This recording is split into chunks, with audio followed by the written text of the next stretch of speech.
asking what is this code, and you just go and decipher the code, and you understand the meaning of the code, well then now you just cracked a code.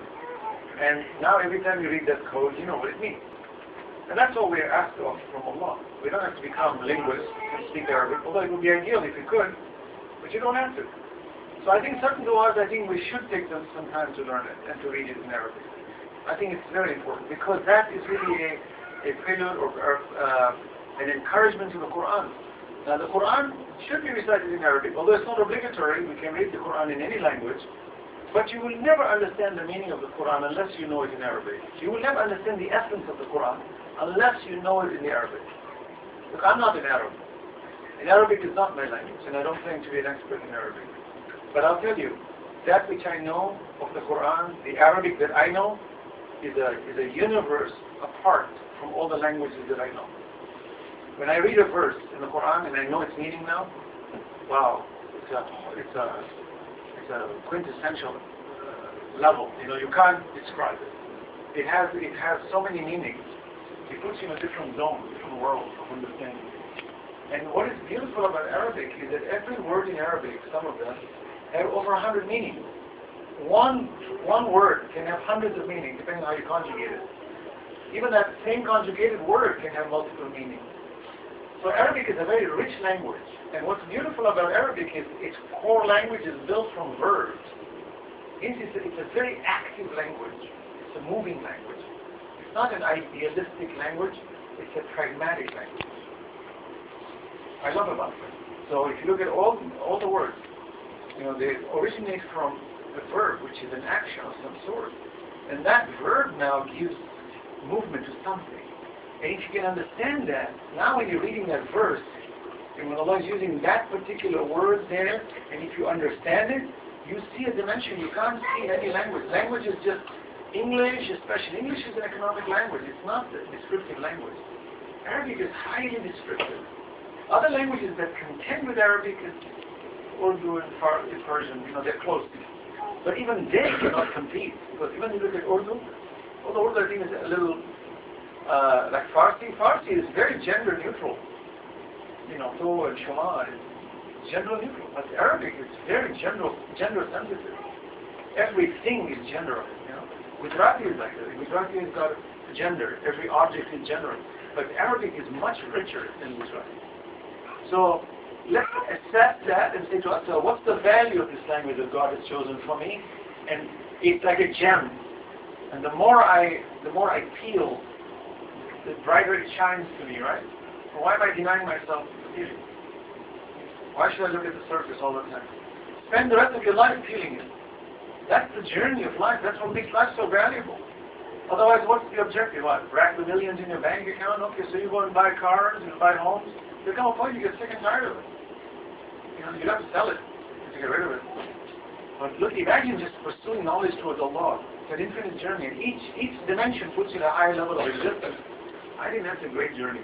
So we should encourage our generation to look at life from that angle. Then this question of yours becomes a simplified matter. Don't you agree? Now, of course, I'm being idealistic in a way because I'm saying, well, let's make that struggle. But I honestly feel that this level that I'm asking to the discussion is the potentials are in all of us. It's not like I'm not asking us to become Marajan, to have, you know, higher thoughts of their fun. I'm not asking for that. I mean, my discussion is not asking. Allah is certainly not asking this from us. But let's at least approach it. And I feel, me, myself, I'm not an Arab, and I say to myself, as a non-Arab, I can touch this. That's right. Growing up in this country. Then, what excuse do we have? If I can do it, anybody can do it. But Quran doesn't, I mean, in the general sense, you can speak in different languages. But let's encourage the Arabic, particularly. I did something unique about it. By the way, when I lecture, people have told me that what makes a lecture so powerful is when you quote the verse in Arabic. You just shatter it. Now you can translate it exactly, but you never get that strength. And I've seen that power even among non-Muslims. I mean, non-Muslims who are non-Arabs.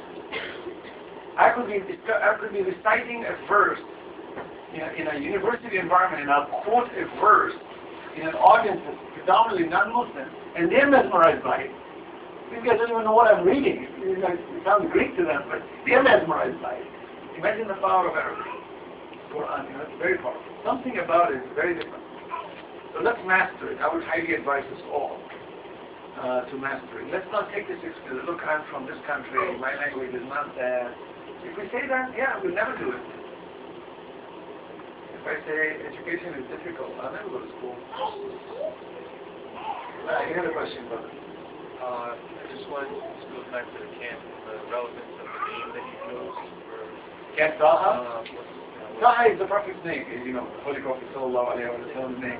Allahumma salli ala Muhammad wa ali Muhammad. It's beautiful for many reasons. First of all, it's the Holy Prophet's name, obviously. Taha wa Yasin, you know, are the Prophet's name. And actually, Taha is known as Huruf al-Muqatta'at in Arabic. Huruf al-Muqatta'at in Arabic means singular letters. But Taha is actually a word recited together, and that represents the Holy Prophet's description. We don't know the true meaning of what Taha means, but Taha is one of those where Allah has kept that as a Prophet's description. Now, we chose that name because it's short, it's simple, and it also camouflages as one of those typical Native American names. Like Tahoe, you know. In a Western society where people, the minute you put on a white turban, they think you are Bin Laden and want to shoot you. You've got to be very careful about the ignorance of our society. You know, prudence dictates that the way you present yourself should be amicable to your community. You can't just get Camp Al-Islamic promotion. No Al. The minute you put an Al, okay, you get the gun. You're loaded. Okay, where are you? Camp Terrorism is coming. You know, people ask me, why don't you have a shooting, range at the place? Why don't you just put me in jail today? Brother, camp, it's fun to shoot. I said, you go shoot somewhere else. So, the point is that the name has to be, and people comment, wow, it's a beautiful name. What does that mean? I said, it means it represents ultimate morality. Oh, you mean like camp morality? I said, you got it. That's, if you want to call it that way. No, we have to be very, very careful. Presentation is very important. I think it's beautiful. 4 letters, it just fits beautifully. Even the marketing, the design, everything is just so beautifully presented. So we have to be 10 years ahead of our planning. Where are we going with this? And building a camp is a very, very difficult task.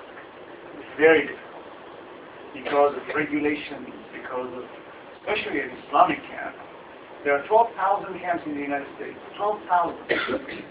Christian, Jewish, and non-denominational. There's not a single Muslim camp. According to the ACA, there's no such thing. So we're the first. In fact, there's